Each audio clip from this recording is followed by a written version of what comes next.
Sir, please. పాత్రికేయ మిత్రులకు electronic media మరియు సోషల్ మీడియా సోదరులందరికీ కూడా good evening, welcome. Hide and seek నాకు సినిమా గురించి పెద్దగా తెలియదు, కానీ ఈ సినిమాకి సంబంధించి డైరెక్టర్ మాత్రం నాకు బాగా తెలుసు. Very talented.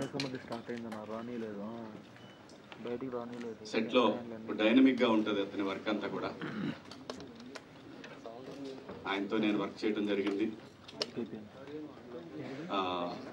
90s middle class biopic లో. మీ అందరూ చూస్తుంటే తను కరాటే మాస్టర్ గా ఇంటికి వచ్చాడు.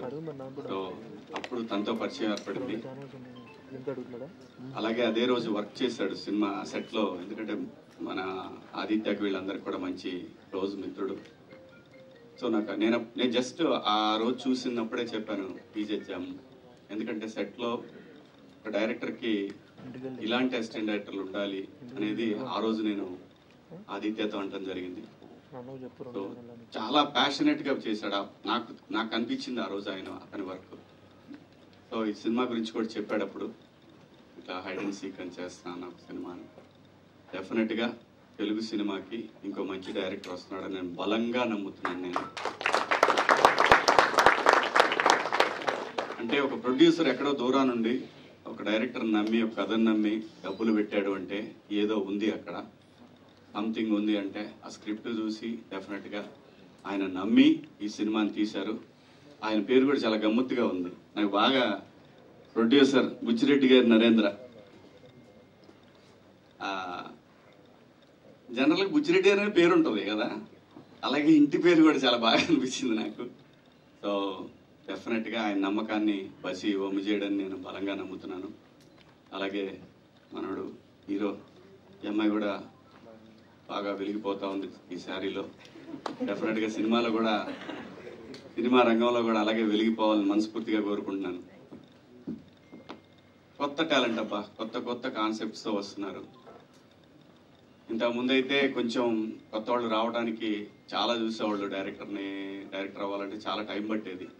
ఒక 10 మంది దగ్గర అసిస్టెంట్ డైరెక్టర్ గా పనిచేసి బాగా పేరున్న బ్యానర్ లో వర్క్ చేసి పేరున్న డైరెక్టర్ వర్క్ చేస్తే సినిమా అవకాశం దొరికేది. కాలం మారింది. ఒక మంచి కాన్సెప్ట్ పట్టుకుంటే, ఒక చిన్న డెమో చేసుకొని వస్తే ఈ రోజున సినిమాలు చాలా ఈజీగా డైరెక్టర్ అయ్యే ఛాన్సెస్ కూడా వచ్చినాయి because of social media. So thanks to social media మంచి డైరెక్టర్స్ వస్తున్నారు తెలుగు ఇండస్ట్రీకి. అలాగే ఇండియాలో తెలుగు ఇండస్ట్రీ ఒక వెలిగిపోతా ఉంది. ఈ లెగసీ కంటిన్యూ అవ్వాలని మనస్ఫూర్తిగా కోరుకుంటున్నాను. అలాగే నవీన్ మేడారం గారి సినిమాకి, యాక్చువల్గా నవీన్ మేడారం గారికి బాగా క్లోజ్ సన్నిహితుడు బసి. సో ఈ సినిమాకి ఆయన ప్రజెంట్స్ కూడా, ఎందుకంటే ప్రొడ్యూసర్ గారి బిహాఫ్ ఆఫ్ ఈ రోజున ఆయన రావడం జరిగింది ఇక్కడికి. తొందరలోనే మంచి సినిమాతోటి మళ్ళీ మన ముందుకు రాబోతున్నారు. ఆయనకి కూడా all the best sir, congratulations. అలాగే మా ఆదిత్య గురించి మీ అందరికి చెప్పేది, ప్రేమలతోటి అల్లాడిచ్చాడు మొన్న మధ్య. సో తొందరలోనే మంచి సినిమాతో రాబోతూ ఉన్నాడు. అలాగే మన అంకం గారు మంచి సినిమాతో మన ముందుకు వచ్చారు. వీళ్ళందరూ కూడా, అంటే నేను ఈ పేర్లను ఎందుకు చెప్తున్నానంటే, ఒక యంగ్ టాలెంట్ ఈ స్టేజ్ మీద కనబడతా ఉంది. ఇంకొక యంగ్ టాలెంట్ ని బ్లెస్ చేయడానికి, సపోర్ట్ చేయడానికి వచ్చారంటే మీ అందరికి కూడా థ్యాంక్స్. ఎందుకంటే మీ వల్లనే ఇండస్ట్రీ, ఈ యంగ్ టాలెంట్ వల్లే ఈ రోజున తెలుగు సినిమా ఇండస్ట్రీ ఫ్లరిష్ అవుతా ఉంది. ఇది కంటిన్యూ అవ్వాలి. సో బసి ఆల్ ది బెస్ట్.